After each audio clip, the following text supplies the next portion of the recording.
ujumbe wa leo, today's message, kuna mifano ya watu wawili ambao tumeangalia kwenye Biblia. there are examples of two people that we're going to look into the Bible. Na hao wote wawili walitembelewa na Mungu. And all these two people were visited by God. Lakini huko mwanzoni, But in the beginning, hawakujua wametembelewa na Mungu. they did not realize that they were visited by God. Waliona tu kama ni mtu wa kawaida amewasogelea. They just thought that it was a normal person who went near them, Na wasijue kwamba Mungu amewatembelea. without knowing that it was God who visited them. Lakini kwa kuwa Mungu alikuwa amemaanisha, But because God really wanted to do so, alijitambulisha katika uwezo na mamlaka yake. He introduced Himself in His power and in His authority. Bwana asifiwe. Praise the Lord. Bwana asifiwe. Praise the Lord. Kwa hiyo na wewe, Therefore, you also, utakapotembelewa na Mungu, when God visits you, hebu basi ujue kwamba ni Mungu amekutembelea. may you know that it is God who has visited you. Maana ni mwaka wa kutembelewa na Bwana. Because this is a year of visitation, to be visited by Lord. Uwe kama mtu ambaye yuko makini kuangalia Bwana wangu anatokea pande gani. Become like somebody who's very careful to see and look, where does my Lord comes, or where does He come from, which side. Usiwe kama wale walitembea na Yesu baada ya ufufuo wake. Don't become like those people who walked with Jesus after He resurrected. Akawa anawaambia mambo mengi lakini wasimjue ni yeye. And He was telling them many things without them knowing that it was Him. Lakini mwisho wa safari, But the end of the journey, akatenda jambo He did something. na wakagundua kwamba ni yeye. And then they realized that it was Him. Je, unapogundua ni Bwana unafanya nini? Now when you realize that it is the Lord, what do? Unamtii. You obey Him. Unamtii. You obey Him. Na ukimtii Bwana, And once you do so, utakula mema ya nchi. then you shall eat the good of the land. Utapata ushuhuda. You shall get a testimony. Kutii Obedience, ni ufunguo it is a key wa kuona mkono wa Bwana. to see or experience the hand of the Lord. Tutasoma katika Yohana 5, We're going to read from the book of John chapter 5. haraka haraka mstari wa kwanza hadi mstari wa 10. Quickly we shall read from verse 1 to verse 10. Please just follow me up as I read in Swahili. Baada ya hayo palikuwa na sikukuu ya Wayahudi, naye Yesu akakwea kwenda Yerusalemu. Na huko Yerusalemu penye mlango wa kondoo pana birika iitwayo kwa Kiebrania Bethzatha, nayo ina matao 5. Ndani ya hayo jamii kubwa ya wagonjwa walikuwa wamelala, vipofu, viwete, nao waliopooza, wakingoja maji yachemke. Kwa maana kuna wakati ambapo malaika hushuka akaingia katika ile birika, akayatibua maji. Basi yeye aliyeingia wa kwanza baada ya maji kutibuliwa akapona ugonjwa wote uliokuwa umempata. Na hapo palikuwa na mtu ambaye amekuwa hawezi muda wa miaka 38. Yesu alipomwona huyo amelala, naye akijua ya kuwa amekuwa hali hiyo siku nyingi, alimwambia, wataka kuwa mzima? Yule mgonjwa akamjibu, Bwana, mimi sina mtu wa kunitia birikani maji yanapotibuliwa, ila wakati inapokuja mimi mtu mwingine hushuka mbele yangu. Yesu akamwambia, simama, jitwike godoro lako uende. Mara yule mtu akawa mzima, akajitwika godoro lake akaenda. Nayo ilikuwa ni siku ya Sabato siku hiyo. Kwa sababu hiyo Wayahudi wakamwambia yule aliyeponywa, leo ni Sabato, wala si halali kwako kujitwika godoro. Akajibu, Verse 11, akawajibu, yeye aliyenifanya kuwa mzima ndiye aliyeniambia nijitwike godoro lako uende. mwaka wa ushuhuda. It is a year of testimony. Na mtu hawezi kupata ushuhuda bila kukutana na Bwana. And a person can never get a testimony without meeting with the Lord. Maana mahali penye ushuhuda, Because where there is ni testimony, mahali ambapo palikuwa na vita, it is a place that had war before, na baadaye ukapiga vita ukaishinda kwa mkono wa and Bwana, you fought the war and you won the war by the hand of the Lord, na ukapata ushuhuda. and you got a testimony. Yaani ushuhuda ni jambo ambalo si la kawaida. That is, a testimony is not a usual thing. Ni ushindi ambao unajua kabisa kwamba ni Bwana amenitendea. It is a type of of victory whereby you know for sure it is the Lord who has done it for me. Kwa hiyo nambari 10 ni nambari ya ushuhuda. Therefore, number 10 is a number of testimony. Nambari 10 ni nambari ya sheria. Number 10 is a number of law. Lakini tulisema kwamba Bwana ndiye anatutia juu ya sheria. But we say that it is the Lord who puts us above the law. Bwana yuko tayari kuvunja sheria yoyote ili upate ushuhuda. The Lord is ready to break any kind of law so that you can get your testimony. 10 inamaanisha pia responsibility. Number 10 also implies responsibility. Wajibu. To be responsible. Ni mwaka wa kuwajibika. This is a year to be responsible. Ni mwaka wa kujitoa katika kutumika. It is a year to give yourself in serving. Ni mwaka wa kuwa, yani kusimama katika yale majukumu ambayo umesimama vizuri ndani ya Mungu. It is a year to stand in those responsibilities whereby you're standing very well kama in God. Ni biashara, kama ni ofisini, kama business, ni kazi ya Mungu. if it is in the office, if it is the work of the Lord. Ni mwaka wa kutumika. It is a year to serve. Na katika hiyo, and in that, tutapata ushuhuda pia. we shall get a testimony too. Lakini sasa ndugu, but now, beloved, ili uweze kutumika, in order for you to be used, lazima uwe na nguvu. You must have strength. Lazima uwe na elimu. You must have education. Lazima uwe na uwezo huo wa kutumika. You must have that ability. Mara nyingi sana, many a times, tunajua vitu vizuri. We know good things. Tunataka kufanya vitu vizuri. We want to do good things. Lakini unakuta tunashindwa. But you find out that we fail to do so. Tunagandamizwa. We are oppressed. Unaweza kuwa unafanya jambo baya. You could be doing something wrong. Na unajua ni baya. And you know it is wrong. Lakini huna uwezo wa kuacha. But you don't have power to leave it. Ama, or unaweza kuwa umegandamizwa na shetani. The devil might have oppressed you. Ili ushindwe kila kitu. So that you may fail to do anything. Kama ugonjwa, like diseases. Ukiumwa, when you're sick, huwezi kufanya jambo lolote. You cannot do anything. Utawajibika namna gani? How are you going to be responsible? Huko umeumwa. Whereas you're sick. Ibilisi amekupiga magonjwa. The devil has put several diseases on your body. Amekupiga shida kubwa sana. He has put a lot of problems in you. Utawajibika namna gani? How are you going to be responsible?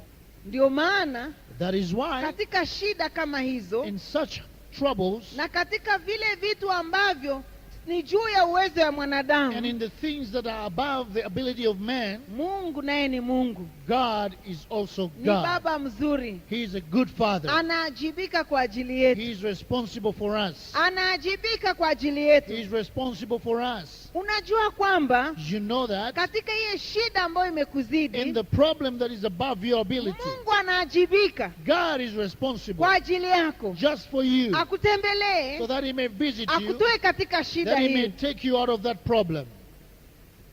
Hello? Ili uweze kusimama sasa. So that you may be able to stand vizuri. Well. Ndio maana tunaona kwamba, that's why we see, kutembelewa na Mungu, to be visited by ni God, neema ya Bwana. It is a grace of ili God. tujue kabisa kwamba hii sio mimi. So that we may know for sure that this is not me. Ni Bwana ametenda. It is the Lord who has done it. Ndio maana Yohana 5 inatuambia, and that's why John chapter 5 is kulikuwa telling mahali, us, there was a place, ambapo watu wenye shida mbalimbali, whereby people with different problems, walikuwa wanakutanika, they would meet there, kwenye kisima cha Bethsaida, at the pool of Bethesda. Maana ya Bethsaida, the meaning of Bethesda, ni mahali penye rehema za Bwana. It is a place that is full of the grace of God. Bwana asifiwe. Amen. Wale vipofu, viwete, wagonjwa, the cripple, the sick people, walikuwa wanahitaji rehema ya Bwana. They needed the mercies of the Lord. Je, kuna mtu anahitaji rehema ya Mungu? Do we have anyone who needs the mercies Ili of God? nimuhubirie injili ya Bwana. So that I may preach unto you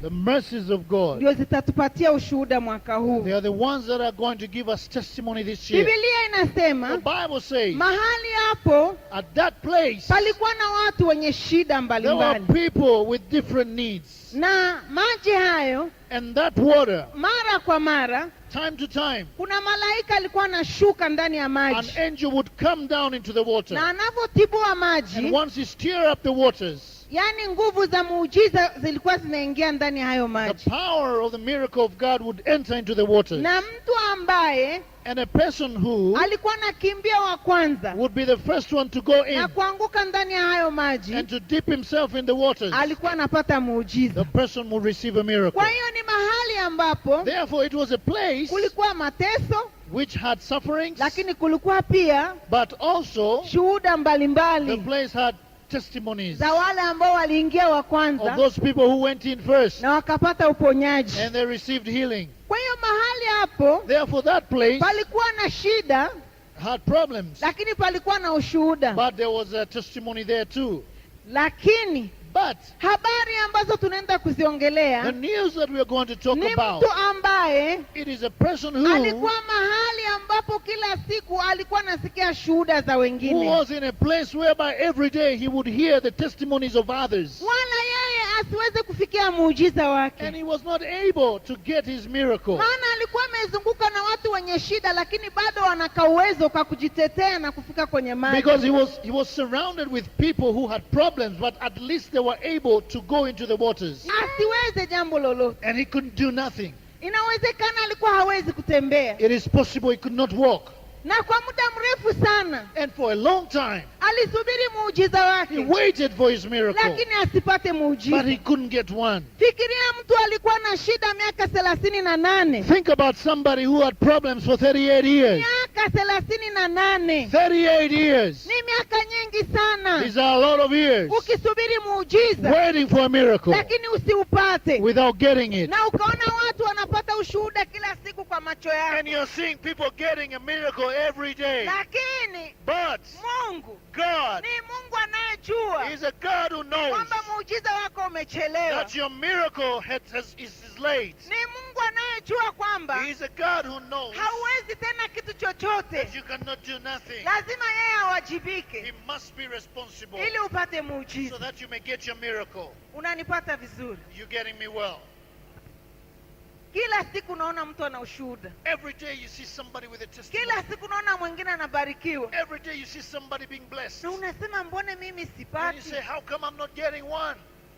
Sio tu kwamba alipata ugonjwa wa mwili, It's not only that he had a problem of his body being sick, lakini alipata ulemavu pia but he was also crippled ndani ya nafsi yake, in his soul, ndani ya mawazo yake, in his thoughts, akawa mgonjwa, and he became sick. na huo ugonjwa ndio ulikuwa mbaya And sana, that sickness was really bad maana because alianza kulalamika he started to complain na kusema nani atanitoa katika shida hii, and to say, who's going to take me out of this wakati problem? maji When yanatibuliwa, the water is being stirred up, wengine wanaruka ndani ya others maji. are jumping into the water. Mimi siwezi, I cannot do it, wala sina mtu and I don't have wa nobody kuweza kunisaidia. to help me. Kwa hiyo alikuwa na yale mawazo So he had those thoughts ya kuangalia yale maji, of looking into the waters, ya kuangalia yule malaika of looking into the angel, anavyotibua maji, the way he stirs up the waters, na yale mawazo and the thoughts he ya had kuona kwamba hana mtu to see that he had nobody wa kumsaidia to help him katika shida hiyo. in that problem.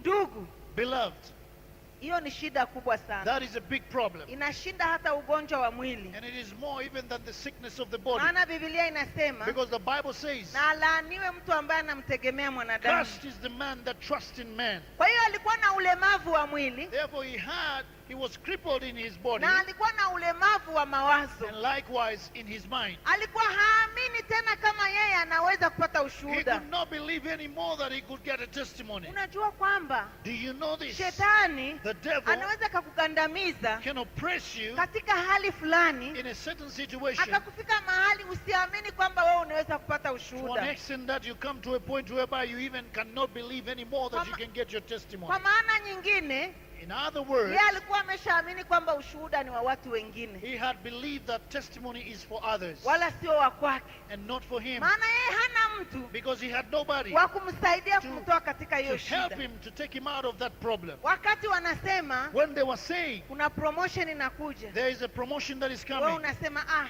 you say, mi sina mtu I have nobody wa kunifikisha kwa bosi, to take me to the boss. mi sina mtu I have nobody wa kuiangalia faili yangu. to look into my files. Wakati wanasema When they're saying watu wanataka kubarikiwa, people are about to be blessed, unasema mimi sina mtu you say, I have nobody wa kunipa kianzilishi, to give me something to begin wa with, kunipa hata chanzo cha kuanza to biashara. give me a capital to start Sina business. mtu wa I kunisaidia. have nobody to help me.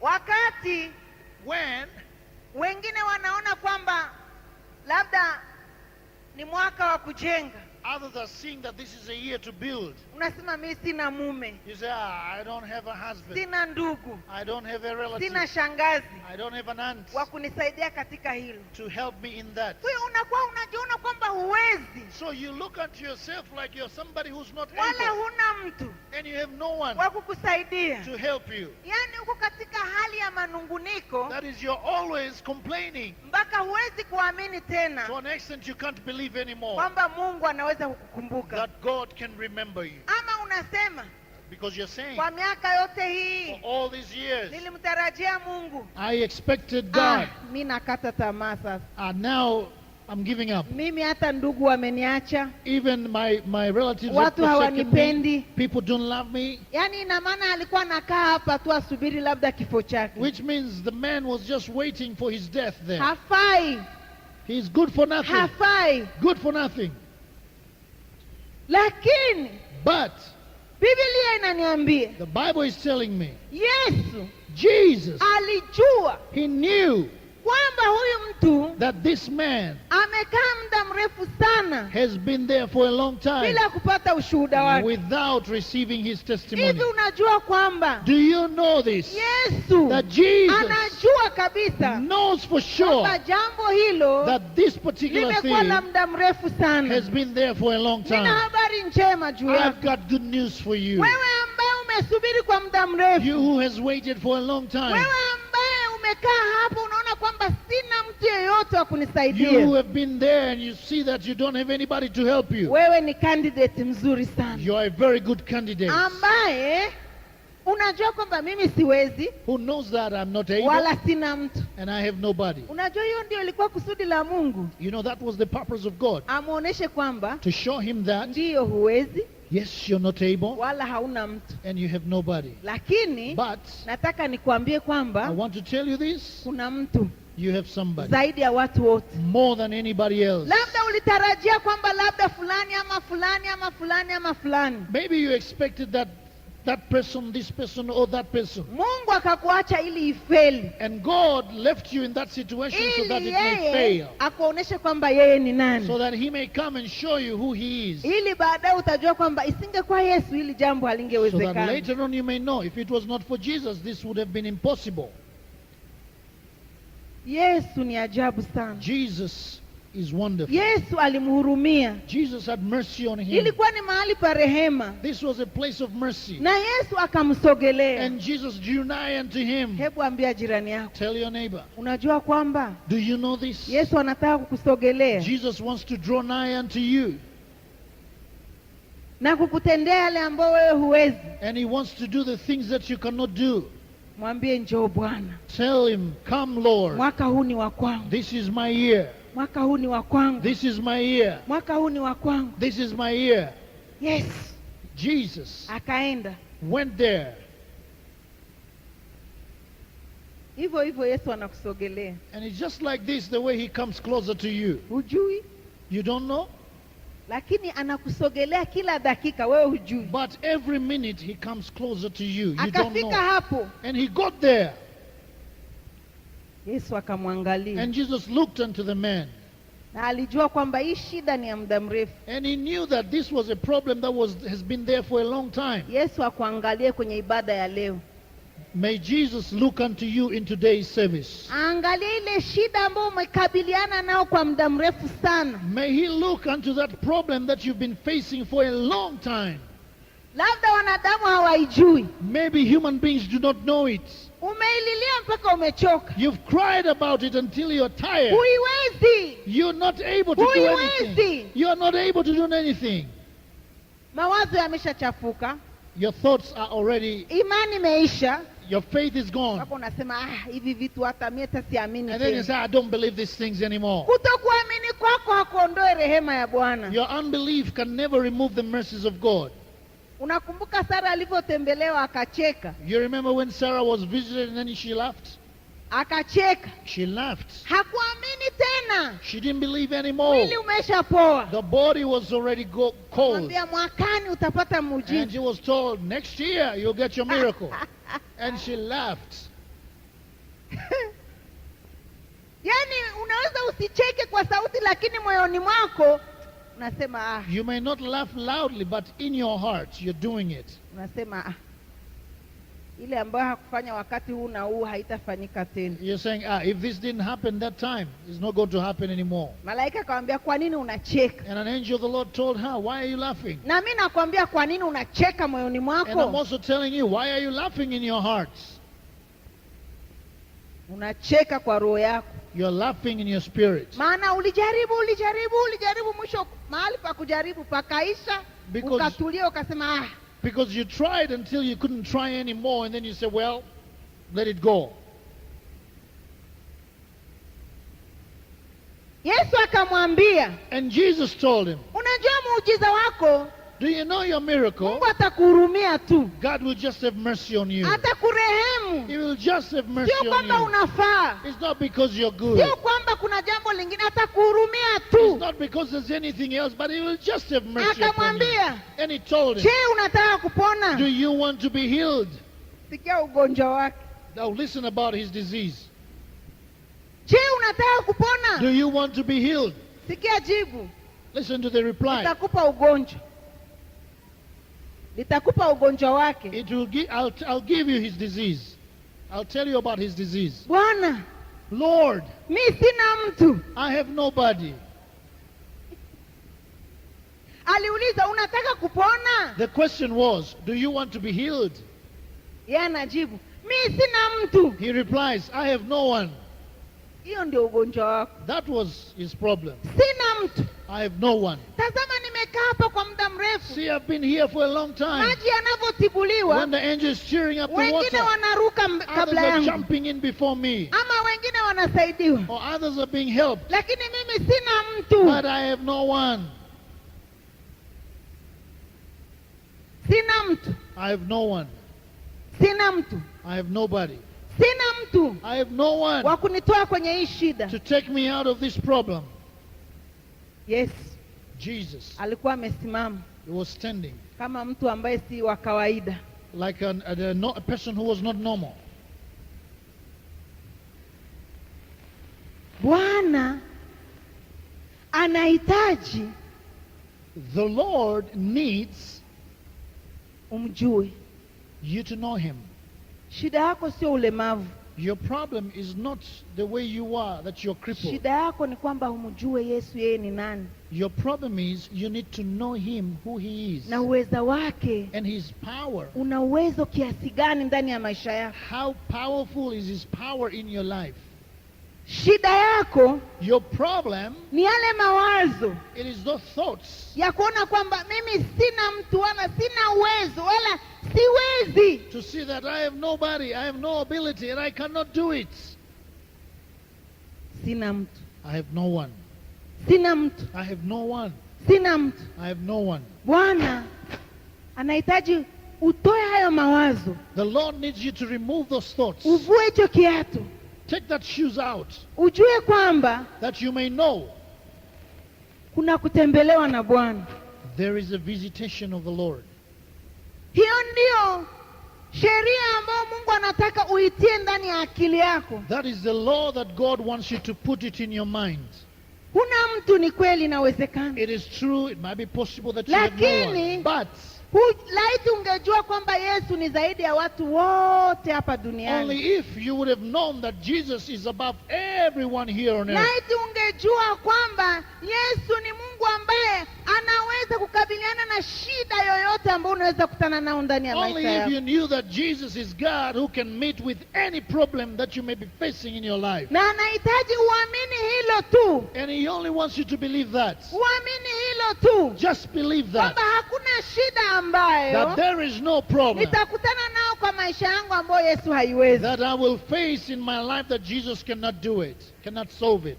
Utakavyoamini hiyo, Once you believe that, muujiza Your miracle will be ni there. chakula cha wana wa Mungu. That is a food for the children of Utaanza God. kutembea You will start to walk muujiza hadi muujiza, from a miracle to a miracle. maana Because utakavyoona shida once you see a problem, utasema ha ha ha ha, you will just laugh about it anakuja, and say, He's coming. anakuja. He's coming. Utaona shida kama opportunity ya Bwana kukutembelea You will tena. see problems as opportunities for God to visit you once again.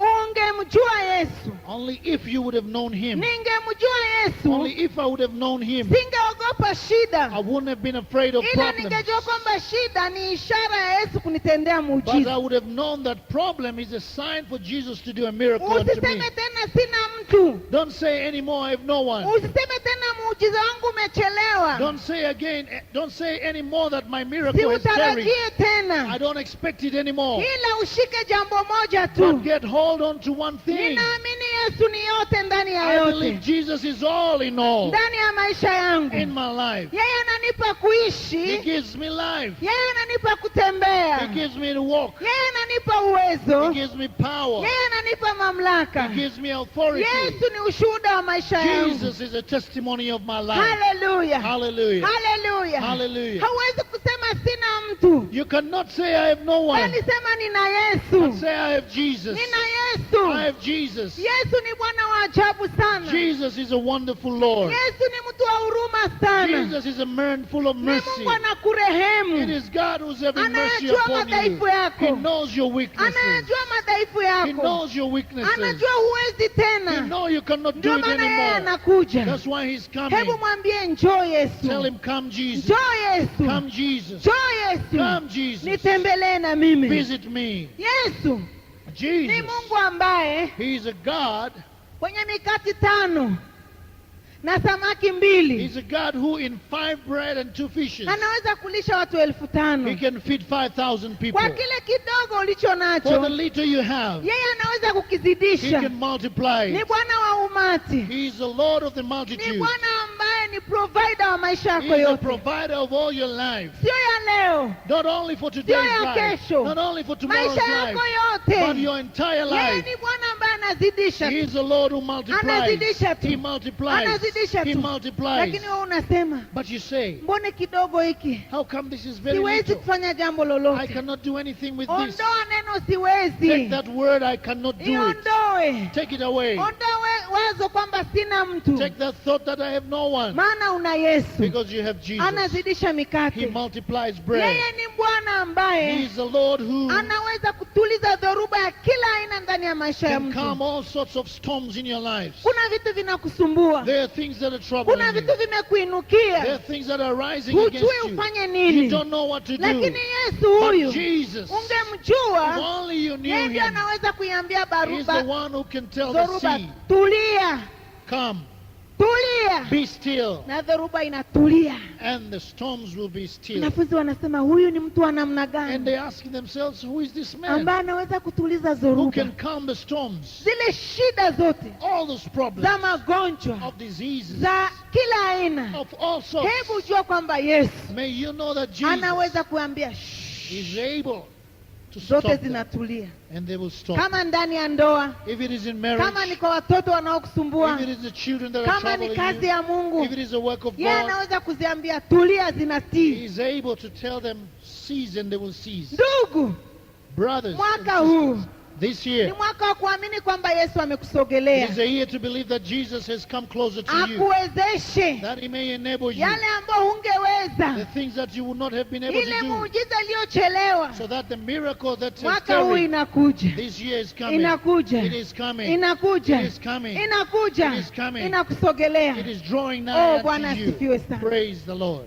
Yesu, Jesus, laiti ungemjua, only if you knew Him, ungepata sabato ya maisha, you would have received the Sabbath of your life. ungepata sabato ya maisha. You would have received, people will laugh at you. Unakaa tu sasa unasema Now you're just seated there. nalitakalokuwa Yes, naliwepo. well, whatsoever happened, let it be so. Yesu alifufuka siku ya 3 And Jesus resurrected on the 3rd day, asubuhi na mapema. early in the morning. Labda angepita naenda kwa mitume akawaambia kwamba si mnaona nimefufuka. Maybe he would have gone to the apostles and telling them, look, now I'm resurrected. Maana kulikuwa kale kawazo kwamba siku ya tatu Because they alikuwa alisema that, atafufuka. well, he told us that on the third day Siku ya he will tatu wanaona resurrect. And the third day they say, oh, there's nothing. Asubuhi. Hell in the morning. Unajua ukiwa na shida asubuhi bado unatarajia kwamba labda saa 4 muujiza utatokea. You know, when you have a problem, it is in the morning whereby you expect maybe at this time something will happen. Labda kuna mtu ataniletea chakula. Maybe something will bring me food. Labda kuna mtu atapiga hodi. Maybe somebody will knock. Matarajio yako bado yanajaa. Your expectations are still high. Saa 6 inaenea hamna kitu. 12 p.m. nothing. Saa 7. 1. Saa 8. 2. Saa 9. 3. Saa 10. 4. Siku inaishia. The day over. Unaanza hapa sasa. And you start to say, tunalala njaa sasa. now we are sleeping without eating. Kuna wakati matumaini yanakoma. There is a time whereby your expectations are Siku ya tatu ceasing. ndio hiyo inaishia. Now the third day is that is going. Saa 10. 4. Pale sasa wamesha hafufuki tena. Now they say, no, he's not going to resurrect anymore. It's enough. Haji tena, ilikuwa tu ni kutudanganya tu. He's not coming back anymore. They were just stories. Jioni. In the evening. Umeshakata tamaa, huna tena imani. When you had given up, no more Huna tena faith, matarajio. no more expectations. Unasubiri sasa kulala njaa. You're waiting to sleep without food. Unasubiri sasa kushindwa. You're waiting to be defeated. Akili imeshindwa, matarajio Your mind yamekwisha. has failed, Imani expectations imekwisha. gone, faith is Nguvu gone, zimekwisha. no more strength. Ulikuwa unatumia akili nayo imekwisha. You're using your own understanding, now you can't do it anymore. Jioni unaona Yesu anatokea. In the evening you see Jesus coming. Anatokea. He comes. Ili akuoneshe kwamba akili zimeshindwa, so that he can show you that your understanding imani has failed, imeshindwa, your faith has kila failed, kitu kimesimama. everything has ceased. Anakuambia, je, And he's telling you, bado unahitaji? do you still need, Bado unahitaji? Do you still need it? Naye anataka ujue kwamba isije kwa Yesu hili jambo lilikuwa He limeshindikana. also wants you to know that if it was not for Jesus, Akamwambia, told him, inuka, rise up, inuka, stand up, jitwike godoro lako pick up your mattress, na uende zako. and go.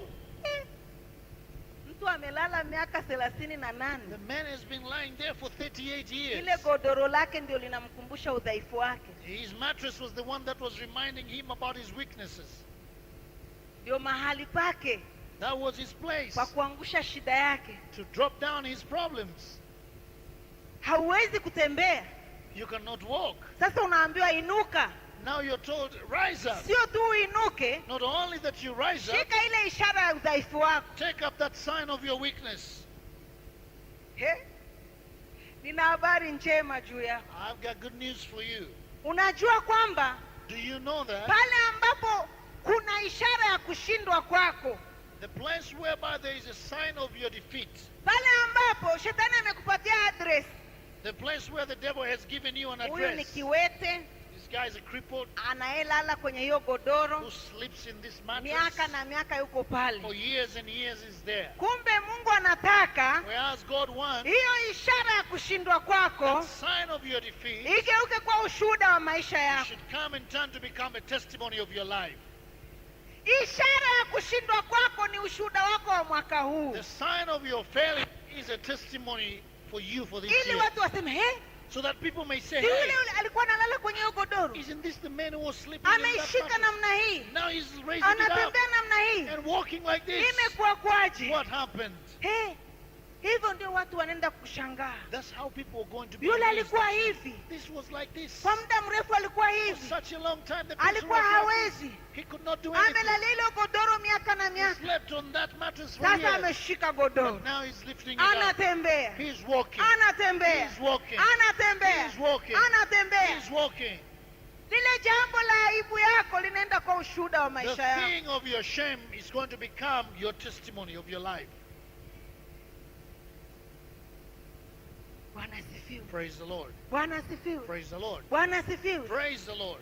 sheria ni moja tu, ni kuamini There's only one law, and that is to believe. kile ambacho anakuambia inuka, The thing that he's telling you, rise up, inuka, rise up, inuka. rise up. Ulikuwa huwezi, You are not lakini able, unaambia inuka. but now you're told to Kwa rise up. imani lazima By uinuke. faith, you must rise up Bwana asifiwe. Kutoka kwa Bwana. from the Lord. Usijue muujiza wako utatoka wapi. Don't just know that where is your miracle going to be coming Huwezi from. ukajua muujiza wako utatoka wapi, You may never know where it will come from, lakini uamini tu. but just believe. Mungu anaenda kupa pumziko ya moyo. God is going to give you the rest of your heart. Bwana asifiwe. Praise the Lord. Bwana asifiwe. Praise the Lord. Wale Wayahudi The Jews, walivyomwona anatembea na godoro lake, when they saw him walking with his kaanza mattress, kumwambia, hey, kwani unachukua godoro siku ya and they Sabato? told him, why are you working during the day of Sabbath? Kwa nini unatembea na godoro siku ya Why are Sabato? you walking with that mattress on Sabbath day? Akasema, aliyeniponya aliniambia nishike They godoro said, the langu. one who healed me told me, pick up your mattress and go. Miaka 38 sina Sabato moyoni mwangu, mnataka For kuniambia nini? 38 years I didn't have Sabbath in my heart. What are you telling me today? Hey! Wasijue Yesu alikuja kuvunja sheria juu ya huyo mtu. They didn't know that Jesus came to break the law over that man. Yesu atakapokutembelea atavunja sheria zote za wanadamu ili upate When muujiza. Jesus visits you, he shall break all the laws of men so that you can get your miracle. Atavunja mawazo ya wanadamu, ataipiga He chini. shall destroy the thoughts of man, Akuoneshe kuna sheria moja tu. that he may show you there is only one Ni law. kumwamini kwamba Yesu ndiye mtu ambaye analeta And that muujiza. is to believe that he is the one who brings a miracle. Haleluya. Hallelujah. Haleluya. Hallelujah. Kwa nini kwa siku ya Sabato ni ndani ya moyo, pumziko. Sabbath is in your heart, that rest. Pumziko, mawazo yanahangaika, magonjwa yanakusumbua. Wow, unapata pumziko. Hiyo You ndio get a Sabato ya rest. kweli. Your thoughts are up and there, diseases and sickness, but then you get a rest. That is the true Sabbath. Sio pumziko la mwili It is not the rest of the body, bila amani moyoni. but it's a peace in your heart. Ndiyo, pumziko la mwili linafaa, Yes, the rest of the body is good, lakini but pumziko la nafsi na moyo wa mtu, the rest of your soul and the heart of man, mawazo yanatoweka, unalala kama mtoto kidogo. you don't have any more thoughts, you sleep like a Hiyo little ndio baby. Bwana wa Sabato. That is the Lord of the Sabbath. Anaenda kuvunja sheria zote kwa ajili He's yako going to destroy all the laws just for you, ili upate so muujiza, that you may get your miracle. upate muujiza. You may get your miracle. Hakuna sheria itakufunga, There is no law that will tie maana you Yesu down, ndiye Bwana wa sheria because zote. Jesus is the Lord of all the Anakuambia laws. ushike sheria moja, And he's telling you to get hold of only Umwamini. one law. Believe in him, kwamba anaweza kila that jambo. he's able to do everything.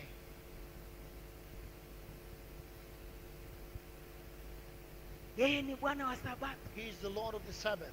Bwana asifiwe. Praise the Lord. Pale ambapo uliona huwezi, yeye anaweza juu ya maisha yako. Whereby you couldn't do it, he's able to do it over Usiwe your mtu life. wa kujililia kwamba siwezi. Don't Sema, become a person of Sema, complaining. I anaweza, cannot do it. I anaweza, cannot say, anaweza. say he's able, he's able, he's mimi able. siwezi, yeye anaweza. I'm not able, he's able. Kama anaweza na mimi naweza. If he's able, then I'm Ay, able. ay, ay, ay.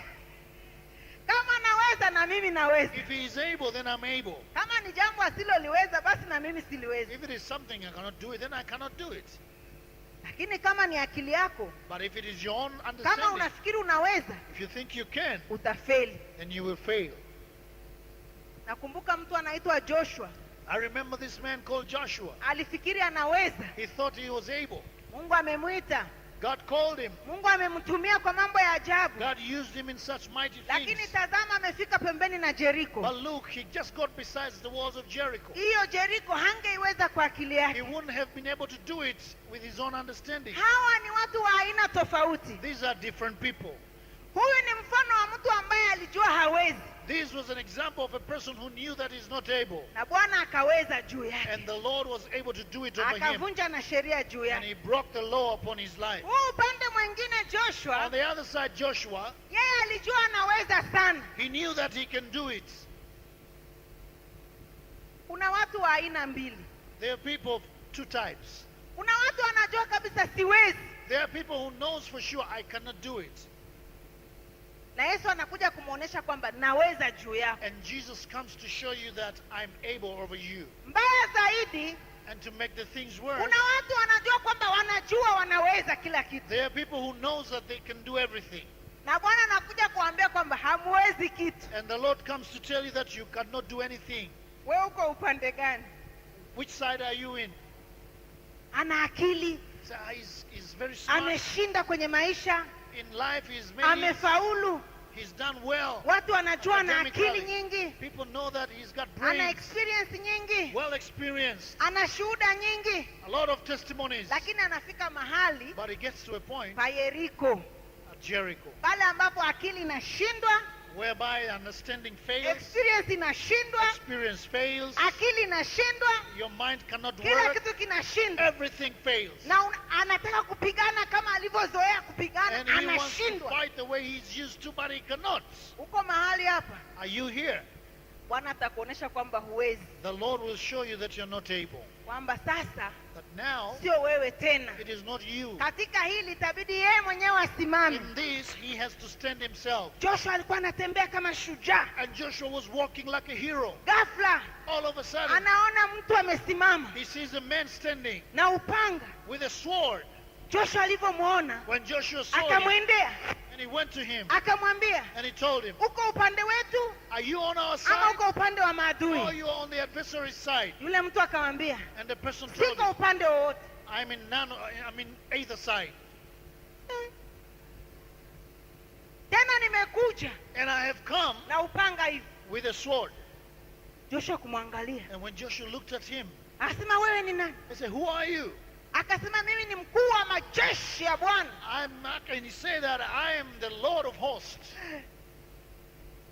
Joshua akaona kumbe kuna anayenizidi, And Joshua said, oh, so there's somebody who's above me. na nisipoona vizuri upanga unanikata. And if I'm not careful, I'm going to be gone here. Usiwaze unajua kila kitu, kuna mtu anakuzidi. Don't think you know everything. There's somebody who knows more than Kuna you. Jeriko ambayo inasimama, ambayo haitawezekana kwa akili yako na kwa kupiga vita na kwa uwezo wako wowote ule. There is a Jericho before you that you cannot overcome it by your own understanding, by your experience, or by fighting war.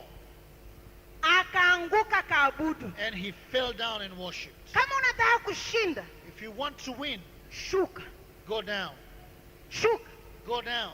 Sikiliza, Listen. unaona contradiction ya maneno. You see the contradiction. Ule of words. alishuka mpaka aliona hafai. This one went all the way down to an extent that he thought that he was Bwana nothing. akamwambia inuka. And the Lord told him, rise Huyu up. naye alikuwa nawaza anajua. Mungu akamwambia, And this one thought that he knew a lot. God told him, go down. haleluya, Amen.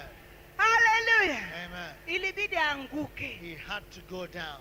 Kuna watu ambao There are people, Bwana anataka ili waone muujiza, the Lord wants them so that they may see a miracle. wakili chini, That may put their watie understanding experience down, chini, their experience down. alafu waache kumchukua Mungu kama mali yao, Then they should stop treating God as their property. wamwabudu Mungu. They may worship Him. Uko upande wetu ama uko upande wa Are adui? you on our side or on the adversary's side? Mtu ambaye anaona kama Mungu ni wa upande wake tu, Mungu ni wa kumsaidia kwenye masilahi The zake, person who takes God as the one who's on his side always, the person who helps him in his own issues. anaanza Mungu ni wakuja tu kumtendea mambo yake They always yafanikiwe. think that God is the one just for coming down to help our issues. Hao ndio watu ambao kama hauko na yeye ni adui. These are the people whereby if you're not with him, then you're an enemy. Kwa jina la Mungu anaweza hata kulaani na anaona kama hiyo laana itakushika. He can even curse you in the name of the Lord, and he Mungu thinks hayuko that curse upande will get you. wako. God is not on your Mungu side. haiko upande wa mwanadamu, God is not on the side of man. lakini Mungu anataka sisi tuwe upande wake, But God wants us to be on his side. wala sio yeye awe upande wetu, sisi tuwe upande Not wake. him to be on our side, but us be on his side. Mungu hashuki kutenda mapenzi yetu. Mungu anashuka ili sisi tutende mapenzi yake. He's Ndio not coming to tutafanikiwa. do our will, but he comes so that we may do his will.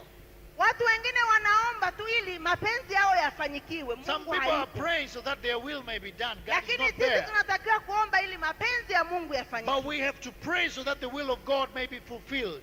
Na Bwana akawaambia vua hicho kiatu. And the Lord told him, put off those shoes, Mahali hapa ni patakatifu. because where you're standing is a holy ground. Biblia inasema Joshua alivua hicho And the kiatu. Bible says Joshua did so. Kwa hiyo huku Therefore, on this side, huyu alivua kiatu cha kuona kwamba sina mtu na kujidharau, akakivua akaona Mungu. this one took off the shoes of seeing himself that I have nobody, and he saw God. Akamwambia inuka. God told him, rise up. Huyu And this one, avue kiatu cha kuona kwamba anaweza he should take off the shoes of seeing himself that he's able, na anachukua Mungu kwenye masilahi yake. and that he's using God for his own Mungu issues. akamwambia vua hicho kiatu. And God told him, put off that shoe. Akaanguka chini akaabudu. And he fell down and worshipped. Unajua Mungu anataka uanguke chini. Do you know God wants you to go down to Uache worship him? kiburi. That you may take away the pride. Usijifanye Mr. Anajua. Don't make yourself as Mr. Who's all-knowing. Usijifanye Mrs. Anajua. Don't make yourself Mrs. All-knowing. Haitakusaidia. It will not help you. Nyenyekea. Just abase Shuka yourself. chini. Humble yourself. Anguka mbele za Mungu. Go down before the Lord. Umwabudu. Worship him. Atakupa strategy. And he will give you a strategy. Atakupa strategy. He will give you a strategy. Kujidharau ni mbaya, kujiinua ni mbaya. To despise yourself is not good. To lift up yourself is not good. Bwana ndiye Bwana wa yote. The Lord is the Lord of all. Ndani ya yote. In all. Anayejidharau ajue kwamba Yesu anaweza juu yake. He who despises himself may know that Jesus is able over his Anayejua life. kwamba ni Mr. au Mrs. anajua aanguke chini, Bwana amupe strategy. He or she who knows that I am all-knowing should go down before the Lord so that God Unajua may give kuna them a watu strategy. wamekosa muujiza kwa muda mrefu maana wamejifanya wanajua kila You know, there are kitu. people who have not received their miracle for a long time because they have taken themselves that they know everything. Ndugu, Beloved, anguka chini.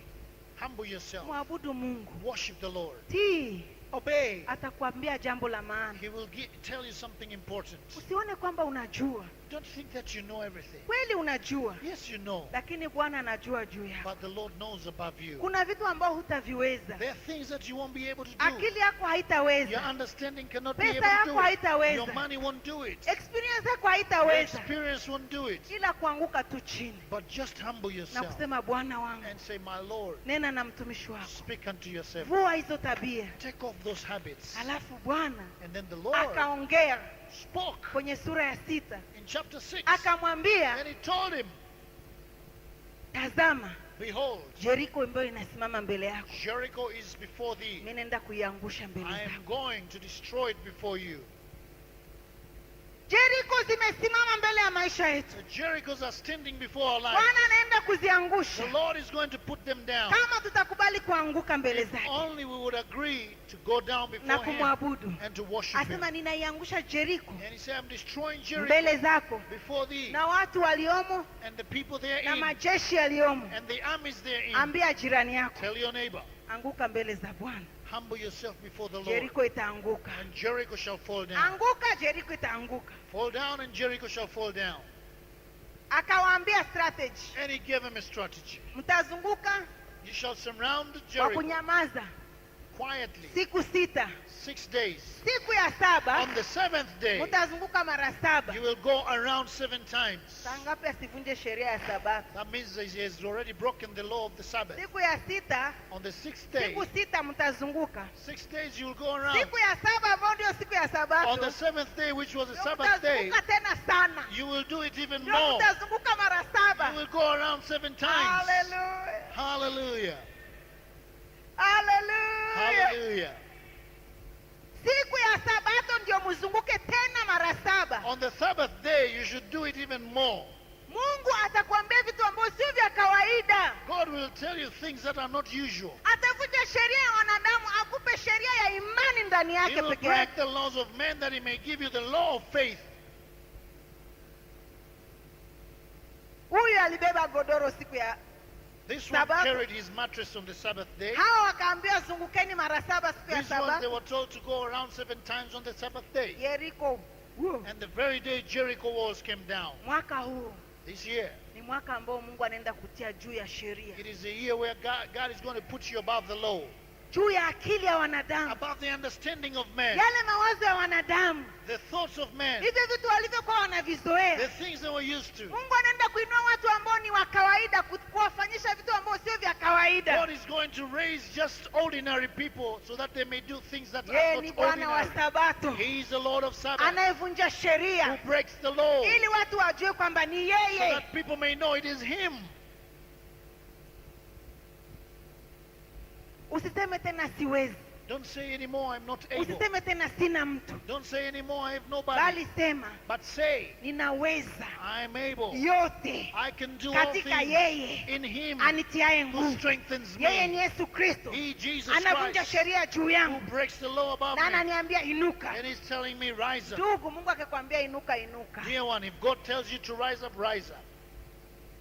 Na usiseme mimi najua. And don't say I know. Wala usiseme Bwana iko kwa maslahi yangu. And don't say the Lord is here for my own Lakini ujue issues. kwamba Bwana ndiye mkuu wa majeshi. But you should know that He is the Lord of hosts, Ambao unatakiwa kumwabudu. whom you are supposed to worship. Na kujua yeye ndio ana nguvu zaidi ya kila And kitu. to know that He is almighty. Yeye ndio ana akili zaidi ya He akili has zote. all the understanding than anybody else understanding.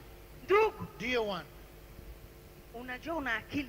you know you have brains. Nani angeweza kuamini kwamba ukuta kama Yeriko unaweza kuanguka tu kwa kuzunguka? Ile ni akili ya juu. Who would have believed that a wall like Jericho wall would just fall down by just surrounding it? That is a higher understanding. Nani angeamini kwamba ukuta unaweza kuanguka tu kwa kuzunguka? Who would have believed that the walls could crumble down by just Kuna surrounding the akili ya walls? wanadamu na kuna akili ya juu. There is understanding of men and there is a higher understanding Yeye from ndio above. akili ya akili He is zote. the one who has understanding above every other understanding. Yeye ndiye akili yake imelinganishwa na upumbavu wa His wanadamu. understanding is compared to the stupidity of humanity. Ambao wenye akili wataona ni upumbavu, lakini upumbavu wa Mungu ni akili. Biblia Whereby inasema. those with understanding, they may see that it's nothing. But the Lord said,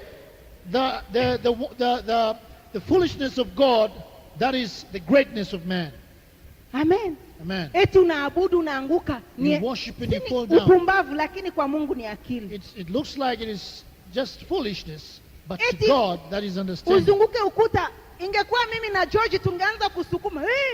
If I and Bishop Trice will start to push the wall, push.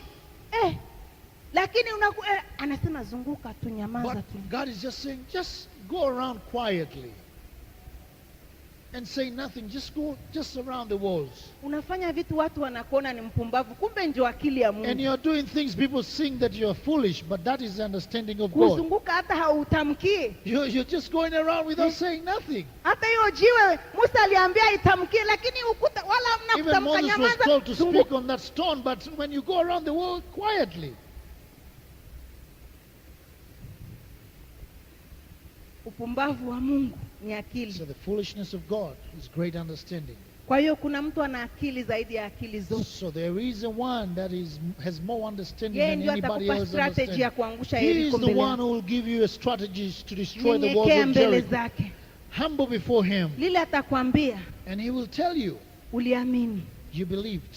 Anaweza kuvunja sheria kwa ajili yako. He can break the laws just for you. Mbone Praise sheria ya God. kazi inasema hivi na hivi? You say, how come the Mbone laws of work, they say sio so and wanasema so? kwamba sheria ya They're saying nchi, this, you know, sheria the sio law of nini this nini. land. No. Hivyo vitu vyote ni kweli kwa wanadamu, lakini kwa Mungu, All things are true to humanity, but to God, Mungu anaenda vunja sheria ya vitu vingi kwa ajili yako, God is going to break laws just for you, ili ujue kwamba vile visivyowezekana kwa wanadamu kwake Mungu vinawezekana. so that you may know that the things that are impossible with men, with God are Kwamba possible. sheria ya mwanamke baada ya miaka 40 na kitu hawezi kuzaa hata, na hiyo sheria That inavunjwa, for a woman after 40 years cannot give birth, that law is being destroyed. kwa sababu hata wa 90 alibeba mimba. Because even the one who was 90 conceived. Sheria ya menopause haikuwa na nguvu juu yake, The menopause law could not work on her. kwamba baada ya miaka kadhaa mimi nitapata mume wapi. Hiyo